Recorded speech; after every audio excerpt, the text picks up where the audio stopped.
हनुमान मंदिराच्या वट्ट्यावरील फरशीचे काम पूर्ण झाले. तर नमस्कार मंडळी, स्वागत आहे तुमचं माझ्या ब्लॉग मध्ये. सकाळचे 9 वाजले होते. मी वेशीत आलो. मंदिराच्या बाजूने 3 लाईटच्या तारा गेल्या आहेत. त्या तारामध्ये वडाच्या झाडाच्या फांद्या गेलेल्या होत्या. वारं सुटल्यावर स्पार्किंग होण्याचा मोठा धोका आहे.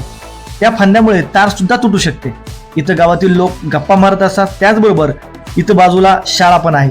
त्यामुळे नागरिकांच्या व मुलाच्या जीविताला धोका निर्माण होऊ शकतो.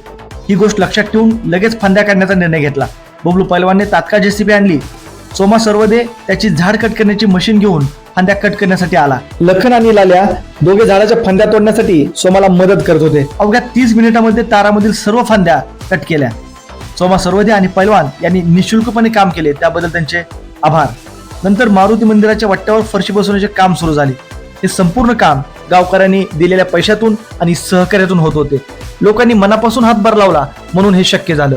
तुम्ही आधीच्या व्हिडिओमध्ये पाहिलं असेल, पूर्वीचा वट्टा आणि रस्ता एक समान झाला होता, त्यामुळे लोकांना बसता येत नव्हतं. म्हणून हा वट्टा आपण 2 फूट उंच करून घेतला. त्यामध्ये मुरुम भरला आणि आता त्यावर फरशी बसवण्याचे काम सुरू आहे. गावातील हमूभाऊ मिस्त्री अतिशय काळजीपूर्वक फरशी बसवण्याचे काम करत होते. पहिल्या दिवशी 40% फरशी पूर्णपणे बसून झाली आणि दुसऱ्या दिवशी आपल्याला काहीही करून ती पूर्ण फरशी बसवायची होती. पण दुसऱ्या दिवशी 5 वाजेपर्यंत ते काम झालं नाही. मग मिस्त्रींना विनंती केली आणि काम चालूच ठेवायला सांगितलं. 6 नंतर अंधार पडला. आता लाईटची गरज होती. मग सुशांतने लगेच LED मोठा फोकस आणला आणि चिट्याने तो LED व्यवस्थित लावून लाईटची सोय केली. अंधार असतानाही लाईट लावून काम मस्तपैकी चालू होतं. सगळ्याची मेहनत, जिद्द आणि सहकार्यामुळे शेवटी रात्री 9 वाजता फरशी बसवण्याचे काम पूर्ण झाले. खरं तर सुरुवातीला मंदिराच्या गाभाऱ्यात आपल्याला थोडी फरशी बसवायची होती, म्हणून आपण मदतीचं आव्हान केलं होतं. गावकऱ्यांनी त्या आव्हानाला इतका उत्स्फूर्त प्रतिसाद दिला की कामाचा विस्तार वाढतच गेला.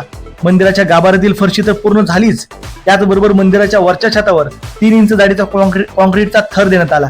त्यानंतर मंदिराच्या बाजूला दगडी चिऱ्याचा पूर्ण वट्टा बांधण्यात आला आणि त्या वट्ट्यावर आज फरशी बसवण्याचे काम पूर्णपणे झाले. आता मंदिराचं रंगकाम बाकी आहे. भरपूर गावकऱ्यांनी आपल्याला सूचना केली होती की हे रंगकाम गावची यात्रा महाशिवरात्रीला असते त्याच्या आधी पूर्ण करा. पण मी गावकऱ्यांना सांगू इच्छितो, आपण रंगकाम करण्याचं थांबवलं आहे, कारण आपल्याला महाशिवरात्रीनंतर मारुती मंदिरावर नवीन शिखर बांधायचं आहे. मारुतीरायाच्या आशीर्वादाने आणि सिंदफळकरच्या सहकार्याने या शिखराचं काम सुद्धा पूर्ण होईल अशी मनापासून आशा आहे. धन्यवाद. आपण पुढील व्लॉगमध्ये ग्रामदैवत मुदगलेश्वराची महाशिवरात्रीची यात्रा कशी असणार आहे ती पाहू.